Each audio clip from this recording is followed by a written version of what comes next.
មនុស្សដែលគាត់មានសន្តានចិត្តល្អដែលគេហៅបានថាជាមនុស្សចិត្តល្អគឺគាត់អត់អាចខ្លាយទៅជាមនុស្សអាក្រក់វិញបានទេ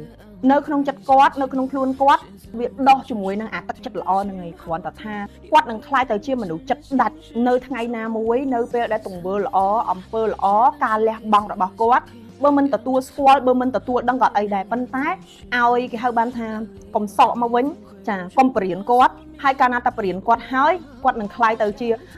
មនុស្សម្នាក់ដែលការពារខ្លួនចា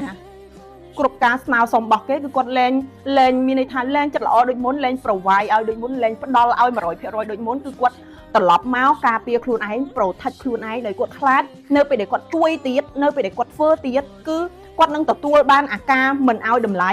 ចាអាការសក់ចាអាការថាពីគេមកបន្តទៀតអញ្ចឹងអ្នកដទៃនឹងមើលទៅគាត់ខ្លាយទៅជាមនុស្សចិត្តអាក្រក់នឹងខ្លាយទៅជាមនុស្សអាក្រក់តាមពិតគាត់អត់អាក្រក់ទេគាត់គ្រាន់តែខ្លាយទៅជាមនុស្សចិត្តដាច់នៅពេលដែលអ្នកបង្រៀនគាត់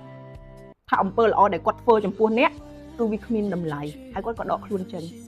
ការពិតគឺបែបហ្នឹងហើយមនុស្សដែលគាត់មានសន្តានចិត្តល្អដែលគេហៅបានថាជាមនុស្សចិត្តល្អគឺគាត់អត់អាចខ្លាយទៅជាមនុស្សអាក្រក់វិញបានទេនៅក្នុងចិត្តគាត់នៅក្នុងខ្លួនគាត់វាដោះជាមួយនឹងអាទឹកចិត្តល្អនឹងឯងគ្រាន់តែថាគាត់នឹងខ្លាយទៅជាមនុស្សចិត្តដាច់នៅថ្ងៃណាមួយនៅពេលដែលទង្វើល្អអំពើល្អការលះបង់របស់គាត់បើមិនទទួលស្គាល់បើមិនទទួលដឹងក៏អីដែរប៉ុន្តែឲ្យគេហៅបានថាកុំសក់មកវិញចាកុំបរៀនគាត់ហើយកាលណាតែបរៀនគាត់ហើយគាត់នឹងខ្លាយទៅជាមនុស្សម្នាក់ដែលការពារខ្លួនចាគ្រប់ការស្នើសុំរបស់គេគឺគាត់លែងមានន័យថាលែងចិត្តល្អដូចមុនលែងប្រវាយឲ្យដូចមុនលែងផ្ដល់ឲ្យ 100% ដូចមុនគឺគាត់ត្រឡប់មកការពារខ្លួនឯង protect ខ្លួនឯងដោយគាត់ខ្លាចនៅពេលដែលគាត់ជួយទៀតនៅពេលដែលគាត់ធ្វើទៀតគឺគាត់នឹងទទួលបានអាការមិនឲ្យតម្លៃចាអាការសក់ចាអាការថាពីគេមកបន្តទៀតអញ្ចឹងអ្នកដទៃនឹងមើលទៅគាត់ខ្លាយទៅជាមនុស្សចិត្តអាក្រក់នឹងខ្លាយទៅជាមនុស្សអាក្រក់តាមពិតគាត់អត់អាក្រក់ទេគាត់គ្រាន់តែខ្លាយទៅជាមនុស្សចិត្តដាច់នៅពេលដែលអ្នកបង្រៀនគាត់